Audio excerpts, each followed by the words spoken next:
का हम, कैसी खुशी खड़ी रुके ना एक घड़ी, एक पल है जिंदगी, एक पल कुछ भी नहीं।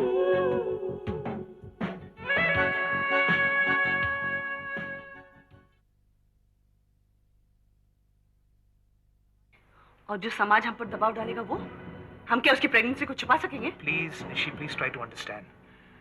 बेशक छुपा पाएंगे। What rubbish are you talking? देखो निशी, अगर तुम ठंडे दिमाग से सोचोगी ना तो रास्ता साफ नजर आ जाएगा। देखो, जब तक नीतू बच्चे को जन्म नहीं दे देती, तुम उसे बंबई से कहीं दूर ले जाओ। इस तरह लोगों तक बात पहुंचेगी भी नहीं।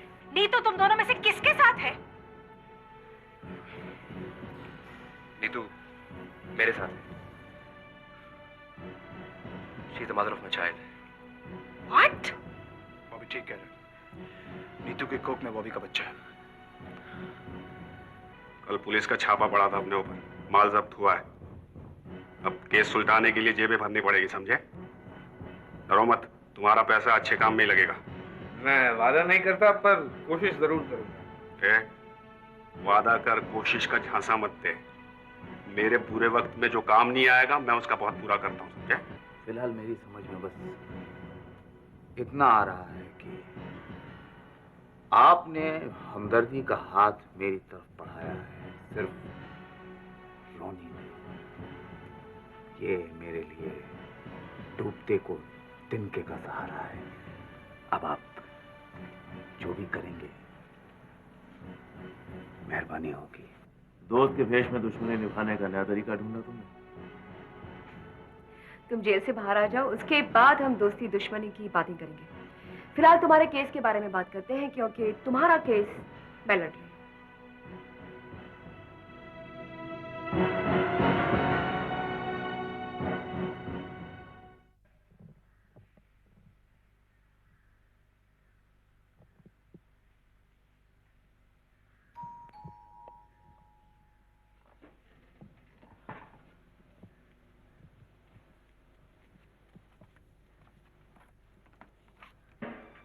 मेहरा।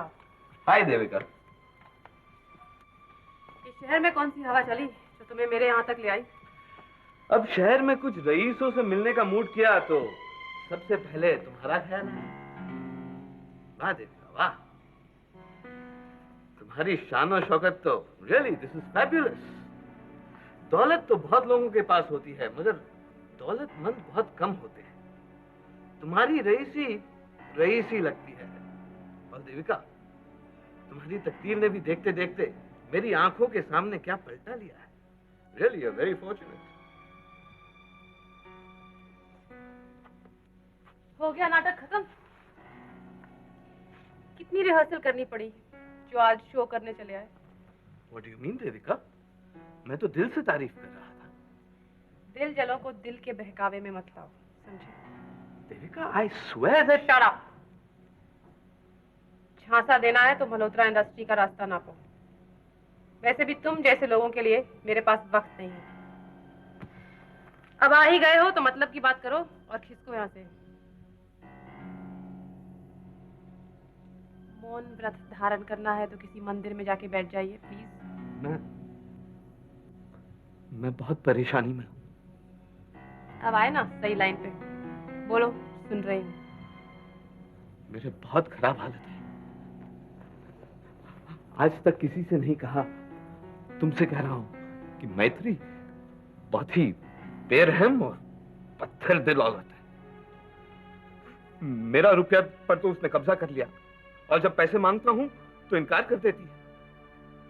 मैं तो इतने कर्ज में आ गया हूं कि मेरे बिना मेरा जीना हराम हो गया। और मैत्री स्टोरी लंबी मत करो। कितने पैसों की उम्मीद लेकर आए हो? थैंक्स देविका, मैं तुम्हारा एहसान मैं किसी पर नहीं करती। 10,000 खुले पड़े हैं, चाहिए तो ले जाओ। प्लीज देविका, 10,000 से 1 रुपया ज्यादा नहीं। और वैसे भी 10,000 में तुम्हें क्यों दूं?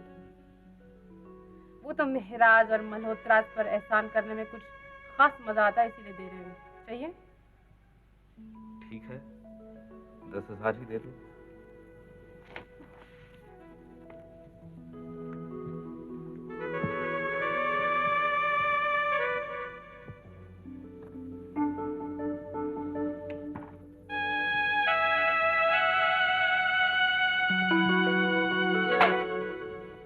Thanks Devika, thanks a lot.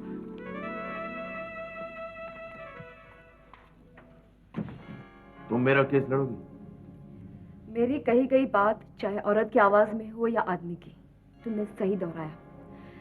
मैं तुम्हारी डिफेंस लॉयर बनकर तुम्हारा केस लड़ना चाहती हूँ। क्या हुआ? तुम्हें कोई एतराज है? नहीं, मुझे कोई एतराज नहीं है। ये बहुत ही काबिल तारीफ मूव है। ये आइडिया किसका था कि आप मेरी डिफेंस लॉयर बने? ये आइडिया था सच्चाई का, इंसानियत का। मुझे बेवकूफ बनाने की कोई जरूरत नहीं है मेधा। मैं इतना कम अकल नहीं हूं कि तुम लोगों का शिकार बन जाऊं।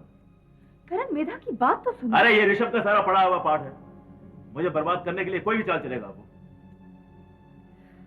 करण, तुम्हारा ना समझ भाई ऋषभ खुद अपनी गलतियों का शिकार होता जा रहा है, अपने आप को तबाह करता जा रहा है। एक्चुअली तुम्हारी मदद करके मैं ऋषभ की मदद करना चाहती हूँ। ऋषभ की बीवी और मल्होत्रा खानदान की बहू मुझ जैसे गद्दार के लिए केस लड़ेगी और मैं इस बात को मान जाऊं? त्यागी जो ऋषभ का सबसे बड़ा वफादार है, वो करण सिंह नाम के गद्दार की मदद कर रहा है। And I do believe it, क्योंकि त्यागी से ज्यादा वफादार ऋषभ के लिए ना तुम हो ना मैं हूं। देखो करण, हदरा ग्रुप से वफादारी का जो ढोंग तुमने किया है, उस सच्चाई के बारे में मुझे पता चल चुका है। नहीं करण, ये बात मुझे ना गायत्री ने बताई है ना त्यागी ने। इनफैक्ट कजरी से मुझे इस बात का पता चला। करण, मेधा सचमुच तुम्हारी मदद करना चाहती है। मैंने खुद देखा है इसे रंजना देवी और ऋषभ के साथ लड़ते हुए तुमको लेकर। ऋषभ को मेरी सच्चाई के बारे में मालूम हो गया। ऋषभ को अगर बताया भी जाए तो वो यकीन नहीं करेगा। करण, तुम उसे जानते हो। मैं ये भी जानता हूँ कि ऋषभ इस बात को बिल्कुल बर्दाश्त नहीं करेगा कि तुम मेरा केस करोगे। लेकिन करण, ऋषभ के लिए तुमने इतना बड़ा बलिदान दिया है। इसे तुम मेरा गुरूर समझो या कहो कि मगरूर है मेरा, लेकिन ऋषभ की जिंदगी के लिए मैं इससे भी बड़ी आहुति चढ़ाने को तैयार हूं। मैं ऋषभ से बेइंतहा प्यार करती हूँ और उसकी गलती के लिए मैं उसके खिलाफ भी हो जाऊंगी। उसको दुश्मनों की कमी नहीं है करण, तो मैं उसकी गलती को बढ़ावा देकर और दुश्मनी क्यों बढ़ाऊं? और करण, जब पुल बनाने की गुंजाइश हो तो हम सब अपने अपने टापू पर अकेले क्यों रहें? थोड़ा और दुख सहकर हम पुल बनाने की शुरुआत क्यों ना करें, ताकि एक रोज इस नक्शे में हमारी दुनिया का नाम एक हो। लेकिन मेधा, प्लीज करण, लेकिन से पहले मेरे एक सवाल का जवाब दो। तुम मुझे अपना डिफेंस लॉयर स्वीकार करके मुझे ऋषभ से अपनी मोहब्बत साबित करने का मौका दोगे प्लीज?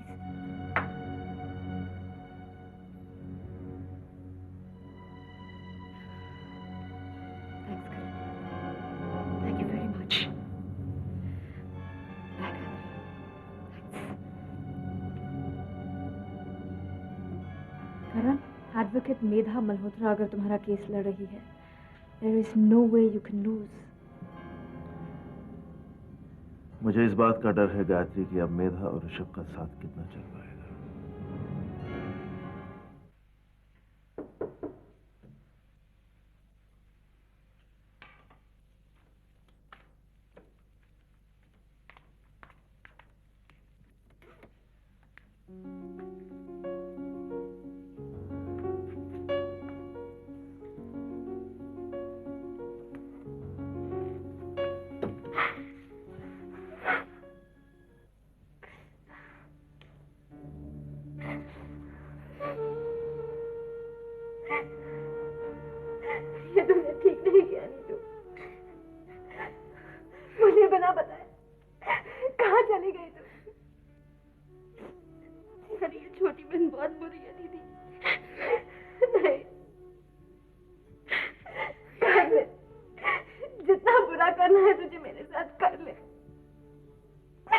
लेकिन फिर भी मेरे लिए तो कभी बुरी नहीं हो सकती।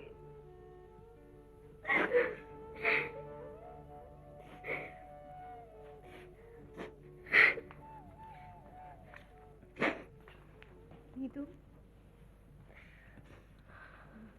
वो युवराज के साथ शादी का क्या मामला था? युवराज का तो दिमाग खराब है। मैंने सिर्फ उससे एक छोटा सा फेवर मांगा था कि मेरे हॉस्टल के मीटर के सामने चले और मेरे पति होने की एक्टिंग करे। पता नहीं उसे क्या सूझी, उसने यहाँ बॉम्बे आकर सबको बता दिया कि हम शादी करने जा रहे हैं। उसकी वजह से, सिर्फ उसकी वजह से मुझे हॉस्टल छोड़ना पड़ा। मैं उसे कभी माफ नहीं करूंगी, उसने मुझे बहुत बड़ा धोखा दिया है। Thank God. नीतू, तुम्हें जो धोखा लगता है वो मेरे लिए युवराज की सबसे बड़ी मेहरबानी है। अगर तुम्हें वहां हॉस्टल में रहने की इजाजत मिल जाती तो पता नहीं तुम मेरे पास लौटकर कब आती।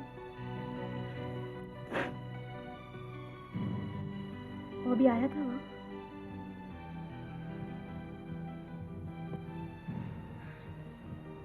नीतू,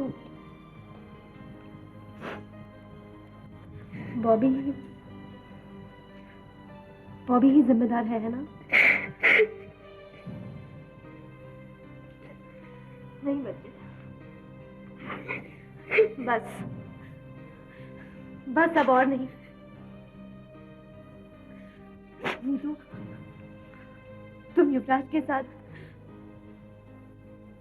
युवराज ने जो किया वो भूल जाओ। तुम जल्द से जल्द बॉबी से शादी कर लो। मैं शादी नहीं करना चाहती, ना बॉबी से ना किसी और से। ऐसी बातें मत करो नीतू। मैं बात नहीं कर रही हूँ, मैं तुम्हें सिर्फ अपना फैसला सुना रही हूँ दीदी, और मैं ये फैसला बहुत पहले ले चुकी हूँ। अब बहुत हो चुका नीतू, अब मुझे तुम्हारी बकवास नहीं सुननी। नीतू, तुम बगैर शादी के अगर इस बच्चे को जन्म दोगी तो तुम खुश नहीं रह पाओगी। शादी की इस हकीकत को तुमसे और मुझसे बेहतर और कोई नहीं जानता। हम जिस खानदान को बिलोंग करते हैं वहाँ एक भी शादी आज तक सक्सेसफुल हुई है, चाहे वो केशव अंकल की शादी हो या फिर हमारे मम्मी पापा की। और आज की तारीख में तुम्हारे और सुनील की।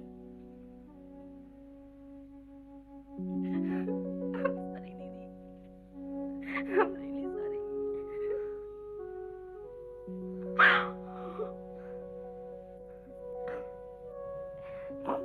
ठीक है नीतू, it's okay. ये तो हकीकत है ना। जानती हो, मेरी और सुनील की शादी की एक और हकीकत मेरे कोख में पल रही है। कोख में पल रही है? मतलब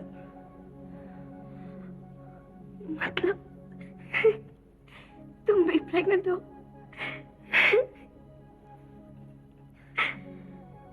इसमें खुश होने की कोई बात नहीं नीतू।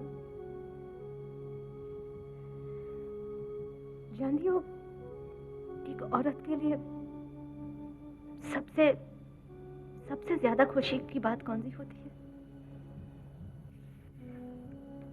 जब वो मां बनने वाली होती है।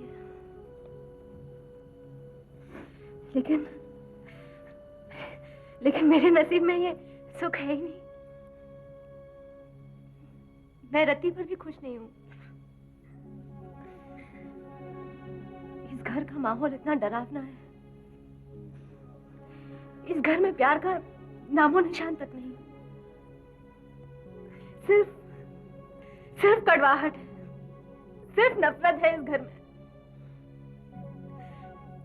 ऐसे माहौल में मैं एक बच्चे को जन्म कैसे दूं नीतू? बोलो, क्या ये ठीक रहेगा? क्या वो खुश रह पाएगा? क्या मैं खुश रह पाऊंगी?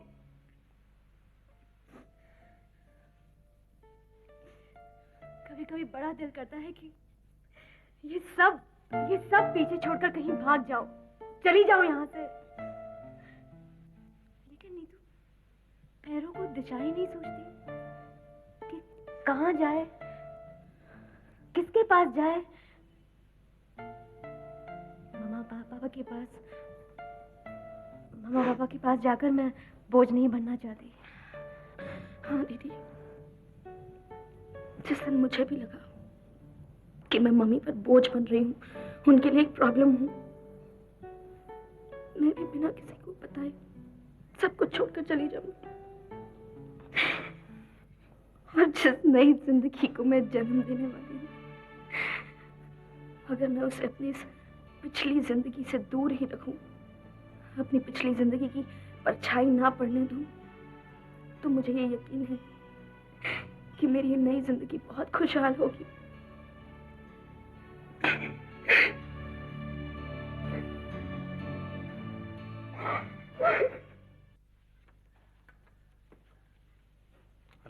हेलो।